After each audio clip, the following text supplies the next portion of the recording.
একজন psychopath manipulator victim card খেলে অন্যের সহানুভূতি আদায় করে। যেমন সে বলতে পারে, আমার অনেক কষ্ট, কেউ আমাকে বোঝে না, সবাই শুধু আমার সাথে অন্যায় করেছে। যারা সবসময় ভিকটিম সেজে থাকে তাদের সম্পর্কে সাবধান থাকুন। ম্যানিপুলেটর সাইকোপ্যাথ ডার্ক সাইকোলজি কৌশলের মাধ্যমে কন্ট্রোল করতে চায়, যেমন ট্রায়াঙ্গুলেশন। সে বলবে অন্যরাও তোমাকে খারাপ বলছে, তুমি অন্য জিজ্ঞেস করে দেখো তুমি ভুল কিনা, যাতে ভিকটিমের মনোবল ভেঙে যায় এবং কনফিউজড হয়ে যায়। ম্যানিপুলেটর সাইকোপ্যাথ কাউকে নিজের জন্য হুমকি হিসেবে মনে করলে কোনো কারণ ছাড়াই তাকে অপমান অপদস্থ করতে চায়। এরা যে কোনো সম্পর্ককে নিঃস্বার্থে ব্যবহার করে। এদের কাছে সম্পর্ক, নৈতিকতা এসব বিষয়ের গুরুত্ব নেই। সাইকোপ্যাথের আচরণ লিপিবদ্ধ করুন। এটি সঠিক রোগ নির্ণয়ের জন্য অত্যন্ত গুরুত্বপূর্ণ, যেমন অসঙ্গতিপূর্ণ আচরণ এবং মিথ্যা বলা, এছাড়াও সহানুভূতির অভাব এবং হেরে যাওয়ার ভয়। এই তথ্যগুলো রেকর্ড করলে রোগীর অবস্থা বুঝতে সাহায্য করে। সাইকোপ্যাথ অনেক সময় তার অসঙ্গতিপূর্ণ আচরণের প্রমাণ মুছে ফেলতে চেষ্টা করে এবং সে ব্যাপারে তীক্ষ্ণ চাপ দেয়।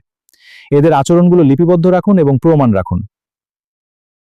একজন ম্যানিপুলেটর সাইকোপ্যাথ বিভিন্ন গ্যাসলাইটিং কৌশল ব্যবহার করতে পারে। তার অসঙ্গতিপূর্ণ আচরণ সম্পর্কে জিজ্ঞেস করলে বলতে পারে, আমি এটা বলিনি, এমনটি হয়নি, অথবা আমি কিছুতেই মনে করতে পারছি না। তার অসঙ্গতির প্রমাণ থাকা সত্ত্বেও সে বিভ্রান্ত করতে চেষ্টা করে। একজন সাইকোপ্যাথি অনেক সময় অন্যান্য মানসিক সমস্যা যেমন সাইকোসিস, ওসিডি, বাইপোলার ডিসঅর্ডার, স্কিজোফ্রেনিয়া আক্রান্ত হতে পারে। সে তার অবাস্তব কাল্পনিক জগতে বাস করে নিজেকে বিশেষ ক্ষমতা সম্পন্ন কোনো ব্যক্তি হিসেবে ধরে নেয়।